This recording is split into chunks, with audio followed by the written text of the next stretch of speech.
Nah, jasa pengamanan ini saya kira kan suatu jasa yang memang sangat dibutuhkan dan bahkan garda yang terdepan. Di Indonesia itu karakteristiknya adalah UKM, usaha kecil menengah.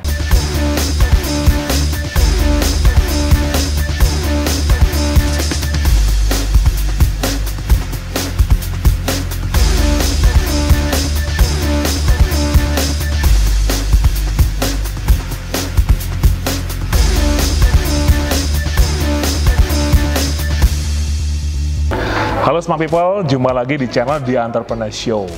Nah, pada video kali ini saya mengundang seorang pengusaha security. Di samping saya sudah ada orangnya dan kita akan ngulik bagaimana di samping saya ini memulai usahanya dari nol sampai dengan hari ini. Kita kenalan ya. Halo Mas Adi. Ya.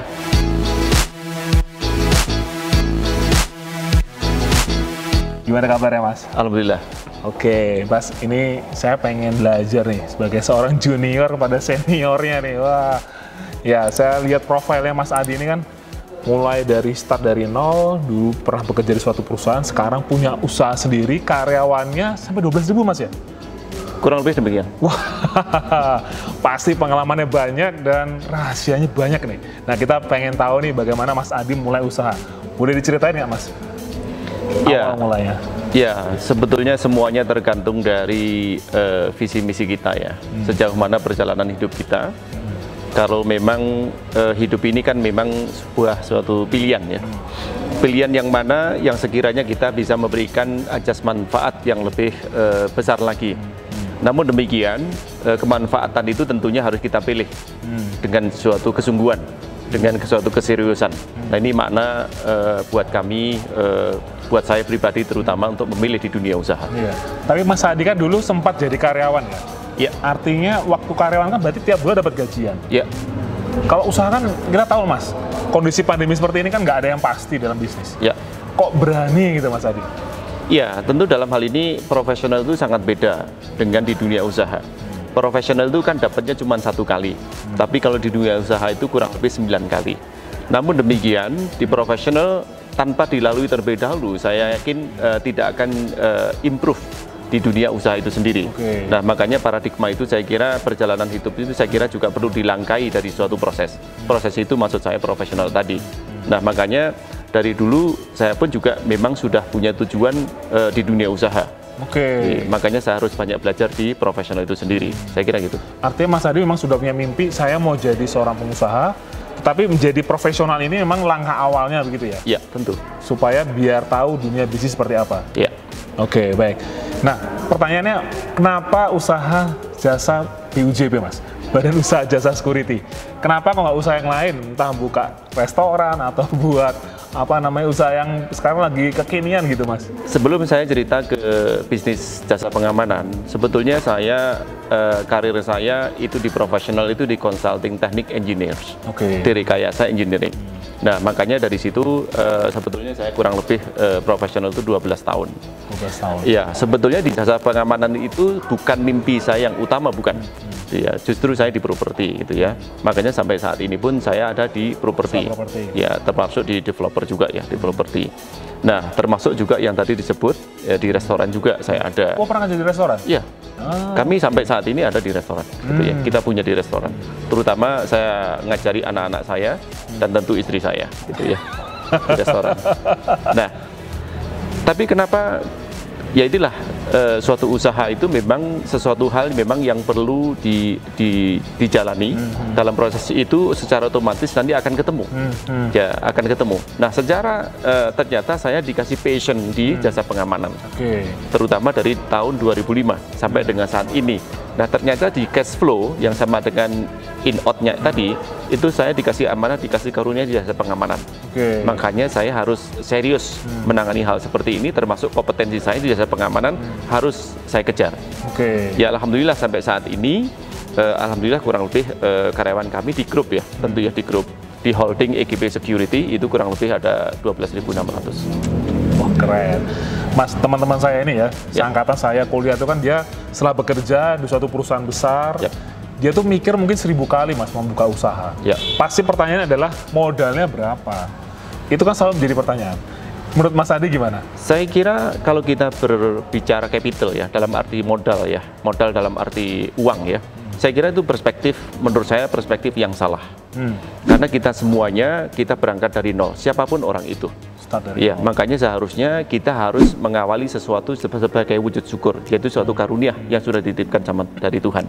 Dan ini saya kira itu modal yang sangat utama. Modal kita semuanya lahir sama, gitu ya.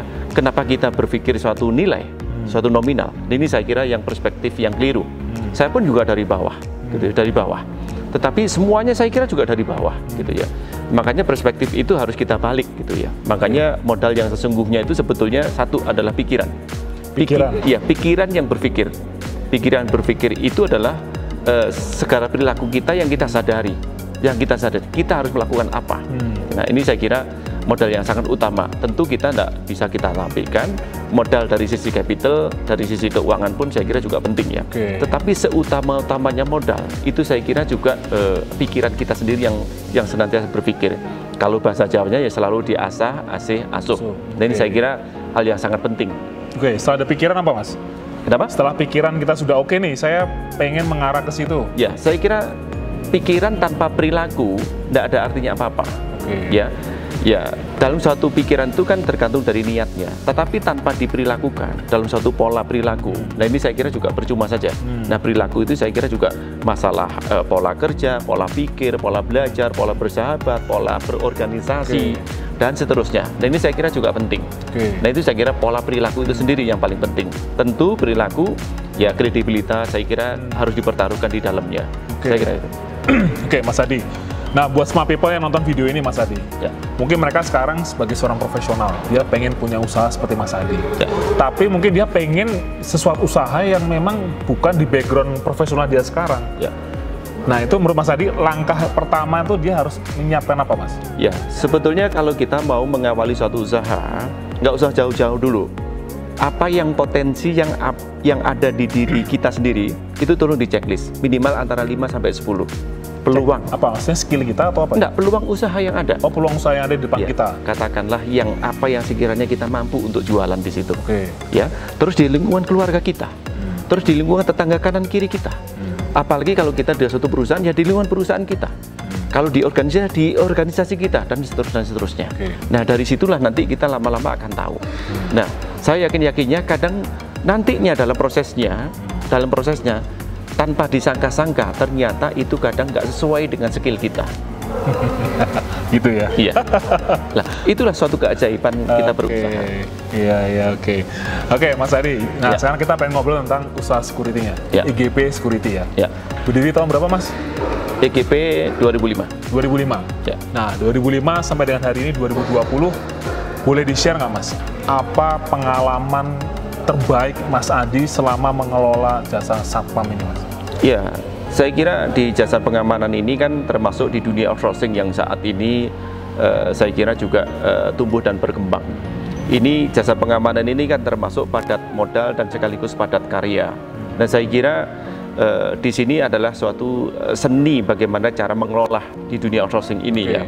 Nah, tanpa suatu seni saya kira kita tidak mampu mengharmoni karena permasalahan-permasalahan sangat luar biasa. Makanya kalau dalam istilah saya, kita harus mampu menguasai bagaimana hal-hal yang termasuk masalah input, proses, outputnya.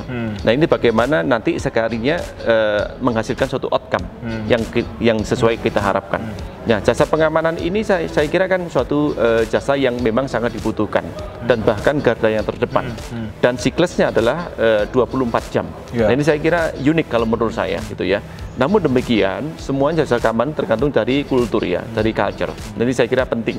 Nah, makanya kalau kita mau eksis di jasa pengamanan, ini saya kira juga kita harus mampu mengelola bagaimana input, proses, outputnya itu pastikan bahah itu sudah berjalan. Input dalam arti prasyarat-prasyarat yang harus kita penuhi, proses dalam arti ruang lingkup tugas dan tanggung jawab, outputnya terpenuhinya antara input dan proses. Dengan begitu outcome yang kita harapkan itu akan sesuai, gitu ya. Terlebih di saat pandemi COVID saat ini saya kira juga penting. Jangan sampai di saat COVID seperti ini malah kita loyo. Ini yang salah persepsinya menurut saya. Nah, makanya dari situlah saya kira perlu kita jemput dengan sesuatu kekuatan di luar kemampuan kita itu sendiri. Apa kekuatan di luar kemampuan itu kita? Itu tentu, maaf, kalau saya selalu meyakini keuntungan itu justru adalah yang utama. Oke. Ya, keberuntungan maksud saya ya, bukan keuntungan ya. Oh, tadi kalau misalnya ada yang bertanya, Ya. kalau saya mau punya usaha BUJP, Ya. sebagai seorang leaders gitu, apa skill yang dibutuhkan Mas Adi? Skill yang dibutuhkan menurut saya mindset terlebih dahulu. Oke. Kalau mindsetnya tidak dipasang, saya yakin yang ada di benak kita cuma satu, keuntungan. Justru itu yang salah. Jika kita mencari keuntungan, itu jangkanya jangka pendek. Oke, jadi mindset yang benar gimana Mas? Mindset yang benar adalah bagaimana kita mendesain suatu usaha, terlebih jasa pengamanan, itulah punya jangka panjang. Oke. Jangka panjang. Jangka panjang dalam arti perspektif tidak sekadar mencari keuntungan, tapi bagaimana di situ menjaga kesinambungan usaha itu sendiri. Oke. Menjaga kesinambungan usaha berarti kita memikirkan hajatnya hidup orang banyak. Hajat orang banyak itu berarti ajasnya manfaat. Oke. Dengan manfaat yang berlebih, saya yakin, maaf, rezeki dari kanan, kiri, depan, belakang, dari atas dan dari bawah, saya yakin akan berdatangan. Ya, karena kan BUJP itu kan kita kontrak Mas ya. Ya. Dan kontrak ini tiap tahun renewal. Ya. Artinya kita sendiri pun juga harus menjaga kontrak ini supaya berpanjang, Ya. klien kita happy, Ya. sehingga ya akan kembali ke kita lagi ya. Ya. Oke, baik. Nah, kalau suka dukanya Mas, katanya sudah sukanya, sekarang dukanya Mas, di bisnis security ini apa? Ya, saya kira kalau dukanya banyak ya. Kan security ini jasa pengamanan yang memang kontraknya juga terbatas ya. Ya. Makanya dari situ kalau pesan saya, kalau mau langgeng, mau kontinuitasnya ini memang benar-benar dijaga, 60% minimal itu harus di retail. Artinya yang kecil-kecil kelola, mau ada 1, 2, 3 orang dan seterusnya, kelola, jangan pilih-pilih. Oke. Karena ingat loh, di Indonesia itu karakteristiknya adalah UKM. Usaha kecil menengah. Makanya dalam hal ini perspektif kita dalam suatu mengelola, kita harus menyesuaikan suatu budaya, suatu negara tadi itu. Jika 60% saya yakin kontinuitasnya akan terjaga. Jika hanya kita milih yang gede-gede saja, saya yakin tidak akan jangka panjang. Nah, makanya dari situlah yang harus kita jaga. Artinya segmen retail ya Mas? Iya, segmen retail. Itu seperti apa Mas? Ya, misalnya gini, ada permintaan cuma 1 orang, silakan diterima. Oke. Memang ruwet, Ya, memang tidak gampang gitu ya. Misalnya 3 orang, 5 orang, 10 orang, Ambil aja. ambil aja. Tapi jika kita bisa mampu mengelola paling nggak minimal kurang lebih 60%, perusahaan kita akan eksis mau badai kayak apapun. Saya yakinnya insya Allah kita akan eksis. Oke, luar biasa. Nah, Mas Adi, dari perjalanan 15 tahun Mas ya, Iya. dari 2005 sampai dengan hari ini. Kalau perusahaan ini bertahan sampai dengan hari ini pasti punya nilai tambah. Ya. Ya. Untuk Mas Adi, apa sih nilai tambah IGP dibandingkan dengan perusahaan lain, Mas?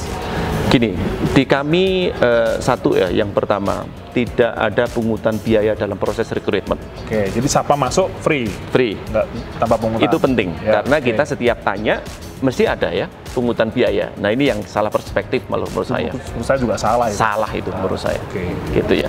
Dan yang kedua, pastikan apa yang diterima oleh Sapam dalam jumlah yang benar. Artinya gajinya tidak boleh dipotong. Tidak boleh dipotong. UMK ya UMK. Iya. Ya, oke. Dan pastikan juga gajinya tepat waktu. Apapun itu suatu konsekuensi dan suatu risiko. Kondisi pandemi seperti ini, ya apapun Harus tepat waktu. tabungan keluarin supaya gaji Harus on time. tepat waktu. Oke. Saya kira anak-anak kita tidak perlu tahu hal seperti itu. Oke. Ya, ya. Di luar itu, Mas? Ya tentu dalam hal ini taat ajas ya, taat aturan segala macamnya. Dan tentu dalam hal ini perilaku-perilaku ketaatan itu tentu harus kita kedepankan. Tidak boleh. Nah, terlebih juga apa yang menjadi hak dan prioritas dari sisi anak-anak kita yang ada di lapangan sana, tolong dipenuhi. Jangan sampai dipotong-potong. Nah, buat saya, maaf, motong sedikit saja itu sudah berbuat dolim. Nah, itulah sebetulnya keberkahan. Hidup ini adalah penuh keajaiban. Makanya tempuhlah dunia keajaiban itu dalam arti perspektif yang luas, yaitu Tuhan. Oke.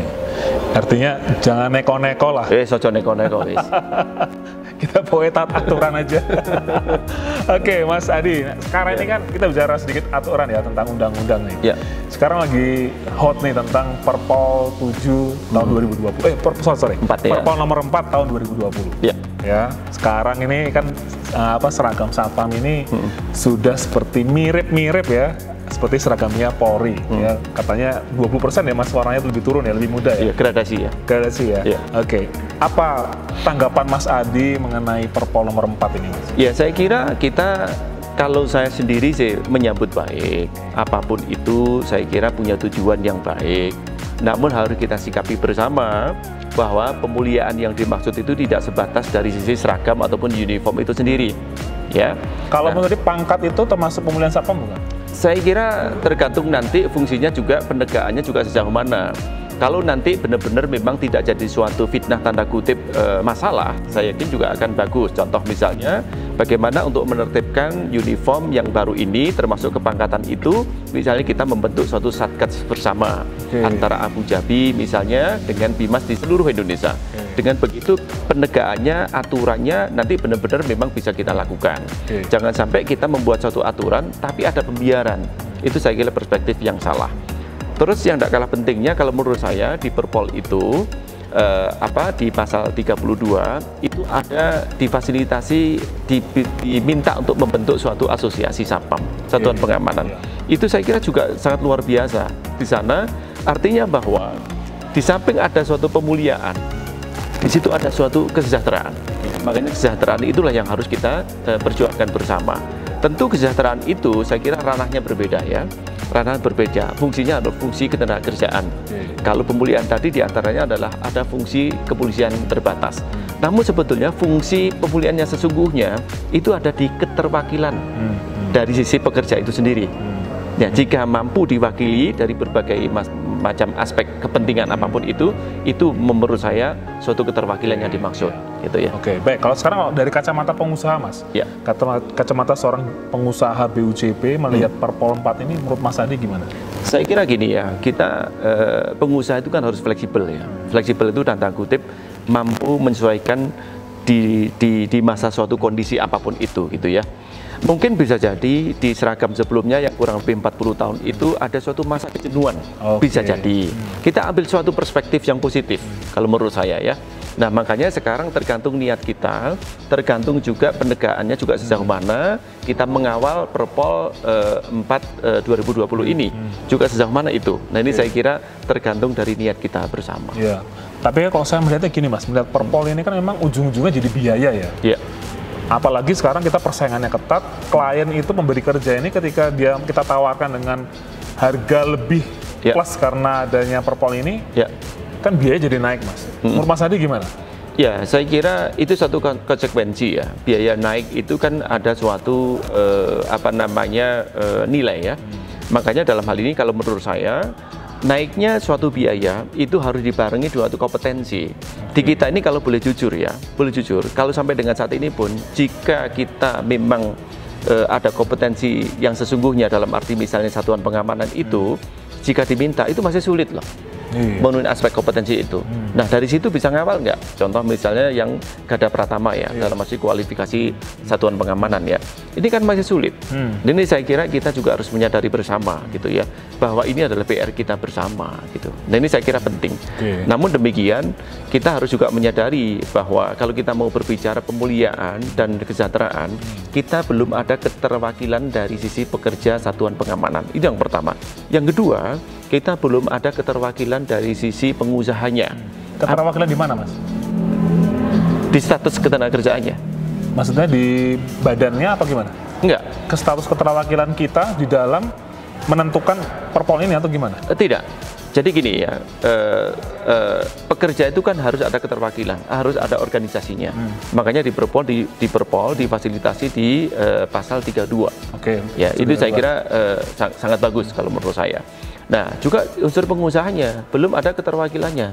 Abu Dhabi itu kan badan usahanya. Betul. Badan usahanya. Padahal syarat untuk mencapai pemulihan dan kesejahteraan itu kan ada dua. Satu, fungsi tripartit. Tripartit ini komunikasi antara pemerintah, pengusaha, dan pekerja. Dan ini harus kita mampu menerjemahkannya. Yang kedua, kalau kita berbicara kesejahteraan, kita harus ada fungsi dari sisi bipartit. Bipartit itu adalah komunikasi antara pengusaha dan pekerja. Dan ini saya kira penting. Contoh kalau kita berbicara negosiasi dari sisi upah, ya ini kan harus fungsinya fungsi bipartit. Ini yang harus kita kedepankan. Sosial dialog itulah yang harus kita kedepankan. Kalau saya sepakat, Jika memang fungsi pengamanan itu tidak boleh demo, mogok kerja, ya, dan mobilisasi personal, saya sepakat kalau itu ya. Makanya untuk itu kita tetap harus membuka diri dan harus kita kawal bersama hal itu. Jangan sampai fungsi pengamanan ini fungsinya nanti justru malah liar. Iya. Nah, itu yang tidak kita harapkan bersama. Iya, iya, oke, baik. Jadi artinya Perpol nomor 4 ini memang menjadi berita baik lah buat kita semua ya Mas ya. Kalau menurut perspektif saya, iya. Baik itu seorang pengusaha maupun teman-teman satpam yang menonton video ini ya. Jadi yang menonton video ini teman-teman satpam tetap semangat ya. Ini semangat ya. Berita baik buat kalian semua. Oke, baik. Mas Adi, sekarang kita ngobrol yang lagi hot lagi adalah Undang-Undang Cipta Kerja yang kemarin disahkan oleh DPR. Apa tanggapan Mas Adi ini dari kacamata pengusaha? Ya, baik. RUU waktu itu Cipta Kerja yang sekarang menjadi Undang-Undang Cipta Kerja. Kebetulan saya juga di tim perumus, khususnya di klaster ketenagakerjaan ya. Nah, dan di situ tentang masalah pengupahan. Nah, kebetulan saya juga di Dewan Pengupahan Nasional RI sebagai wakil ketua, gitu ya. Makanya di situ saya kira sangat penting. Makanya buat saya UU CK ini, Undang-Undang Cipta Kerja, itu suatu paradigma baru, ya, suatu paradigma baru yang meramu undang-undang yang begitu banyak, tumpang tindihnya diramu dalam satu kesatuan. Nah, dari situ membuka suatu peluang usaha yang luar biasa, contohnya di outsourcing, itu dibuka seluas-luasnya. Itu saya kira juga sangat menguntungkan di dunia kita di jasa pengamanan. Itu saya kira yang perlu kita sambut bersama, gitu ya. Namun demikian, di adanya suatu kontroversi yang saat ini terjadi, saya kira lumrah dan sah-sah saja ya. Nggak mungkin 100% bisa kita akomodir. Namun perlu kita sadari bersama, yang saya tahu di dalamnya adalah termasuk misalnya terjadinya suatu pesangon misalnya ya, adanya pesangon dari 32 menjadi 25. Itu pun sebetulnya di kita itu jauh lebih tinggi di Asia daripada di Asia. Negara-negara tetangga kita itu nggak jauh dari 19 saja kali ya, 19 kali pesangon. Nah, makanya kita juga harus positif dalam hal ini ya. Makanya kalau investasi mau datang masuk segala macamnya dan usaha ini juga mau gairah, makanya harus kita rapikan bersama regulasinya. Nggak mungkin kita biarkan begitu saja. Mas, saya mau tanya aplikatifnya nih Mas. Misalnya contoh nih, kita ini memang di outsourcing itu kan memang hal yang biasa namanya take over ya, dari vendor A ke vendor B. Nah, di Undang-Undang Cipta Kerja ini kan memang ini adalah karyawan outsourcing. Ya. Nah, ketika ini masa kerja ini tetap dihitung, lalu dilimpahkan ke vendor berikutnya, menurut Mas Adi gimana? Berarti apakah kita menagihkan juga kepada vendor yang lama karena ini harus take over? Atau bagaimana, Mas? Ya, saya kira kan gini ya, di outsourcing di UU CK ini kan tergantung dari hubungannya, komunikasinya yang tadi yang sampaikan di depan, yaitu bipartit, yaitu komunikasi antara pekerja dan pengusaha. Sejauh mana kesepakatan yang dimaksud. Namun di situ diminta untuk ada jaminan kepastian. Jaminan kepastian yang dimaksud misalnya 1 tahun ya tetap harus ada pesangon di situ di dalamnya, dan jaminan upahnya juga harus ada. Begitu diganti dengan vendor yang baru, tetap dia harus dijaminkan, tentu ada prasyarat yang harus dipenuhi ya, tentu harus dilimpahkan ke vendor berikutnya. Ini jaminan usaha itu harus ada juga. Makanya di UU CK yang semula sanksinya sanksi administrasi, di UU CK ini sanksi pidana jika itu tidak dipenuhi. Saya kira juga fair juga menurut saya. Yang semula ada batasan di Undang-Undang 13/2003 yaitu 2+1. Namun demikian, makanya saya kurang sepakat jika di situ dikatakan kontrak seumur hidup. Seumur hidup kayak apa? Semuanya itu ada batasnya. Dunia ini ada batasnya. Apalagi suatu pekerjaan ada batasnya. Saya kira perspektifnya lumrah saja. Thank you. Jadi Undang-Undang Cipta Kerja menurut Pak Adi dan menurut saya juga ini adalah good news buat pengusaha dan buat teman-teman yang mungkin sekarang ini sebagai karyawan outsourcing. Ya, jadi nggak ada masalah. Jadi ini menguntungkan kedua belah pihak. Ya, kalau saya melihat juga sisi buruh juga untung, sisi pengusaha juga untung. Jadi tidak ada yang perlu dikhawatirkan. Ya, baik. Baik Mas Adi, sekarang sebagai penutup nih, sebagai closing ya. Berikan motivasi buat teman-teman yang menonton video ini ya, smart people yang menonton video ini, yang mereka sekarang ini mungkin lagi kurang semangat atau loyo kondisi pandemi seperti ini, baik mereka yang mungkin pengen punya usaha atau mereka sedang bekerja, pengen seperti Mas Adi nih, mengikuti jejak ya Mas Adi. Ya, hidup itu tidak mudah ya. Makanya jangan terlalu dipermudah di diri kita, gitu ya. Kita juga harus punya perspektif yang ke depan. Makanya hidup itu tidak boleh leha-leha. Kalau kita mau sukses, semuanya harus ditata dengan apik. Apiknya bagaimana? Dari sisi pola tidur, pola makan, pola belajar, ya, pola berorganisasi, pola bersahabat, pola dengan keluarga dan seterusnya. Itu semuanya harus diatur. Jika tidak, saya yakin terseok-seok. Makanya keraslah pada diri kita, karena di luar sana jauh lebih keras. Dalam arti keras itu disiplin diri ya, perspektifnya harus yang bagus. Makanya saya punya beberapa formula ya. Yang pertama tentu perbaiki komunikasi kita. Cara ngomongnya atau? Saya kira tidak ya. Komunikasi itu sebetulnya bukan hebatnya kita berbahasa, tapi bagaimana kita mampu menyenangkan orang lain. Yang kedua, syaratnya komunikasi nyambung kan ada suatu informasi yang cukup, ya, informasi yang cukup. Makanya, tapi yang tidak kalah pentingnya dari sisi komunikasi dan informasi yaitu motivasi. Motivasi itu tidak bengek ya, artinya tercerahkan diri kita, gitu ya, tercerahkan diri kita. Jangan sampai kita loyo. Dan ini saya kira penting gitu ya. Oke, baik, luar biasa Mas Edi, thank you. Sama-sama. Sudah menginspirasi buat kita semua. Terima kasih buat Smart People yang sudah menonton video ini sampai selesai. Ya, tetap semangat. Teman-teman yang sudah menonton video ini, jangan lupa subscribe channel ini dan share ke teman-teman kalian yang mungkin bermanfaat yang bisa di-share kepada mereka. Tetap semangat dan sukses buat kalian semua. Salam sehat semuanya. Salam sehat semuanya.